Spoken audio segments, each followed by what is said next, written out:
টাকা সেভ করার 3টা পাওয়ারফুল নিনজা টেকনিক।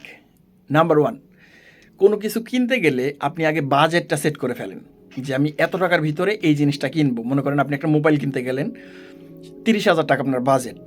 আপনি ট্রাই করেন কোনোভাবেই 30,000 টাকার উপরে না যেতে।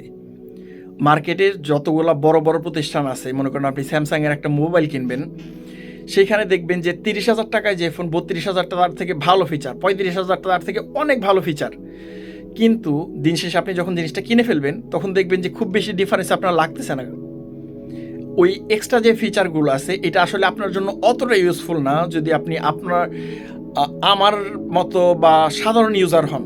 এটা আপনার ক্ষেত্রে অতটা বেশি ডিফারেন্স ক্রিয়েট করবে না। সো ওভার অ্যানালাইসিস না করা। 2 নম্বর টেকনিক, সেটা হলো যে আপনার এক্সপেন্স ট্র্যাক করা। সিম্পল কথায় বলতে গেলে বাজেট ম্যানেজ করা।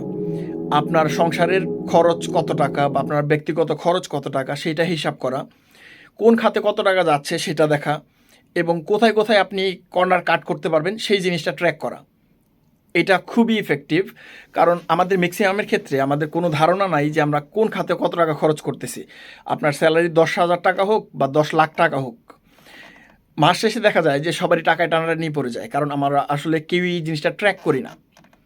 3 নাম্বার সবচেয়ে পাওয়ারফুল যে টেকনিকটা আছে সেটা হলো অ্যাকাউন্টে টাকা আসার সাথে সাথে, সেটা যেই সোর্স থেকে আসুক না কেন, হতে পারে আপনার ব্যবসা বা আপনার স্যালারি, আগেই একটা নির্দিষ্ট পরিমাণ টাকা সরায় ফেলা। যে এই 20% টাকা বা এই 15% টাকা আমি আগেই সরায় ফেললাম একটা জায়গায়, সেটা ডিপিএস হোক বা অন্য কোনো অ্যাকাউন্ট হোক, সেখানে সরায় রাখা, যেটাতে আমি টাচ করব না। That's the savings. অ্যান্ড তারপরে যে বাকি টাকা আছে সেটা নিয়ে বাজেট করা। আপনি যদি ওই ভরসায় থাকেন যে আপনি র্যান্ডমলি খরচ করতে থাকবেন, মাস শেষে গিয়ে টাকা জমাবেন, দেখবেন যে আপনার খাতা কলমে হিসাব আছে কিন্তু আপনার পকেটে টাকাটা নাই। সো এই 3টা হিসাব ফলো করেন। Good luck.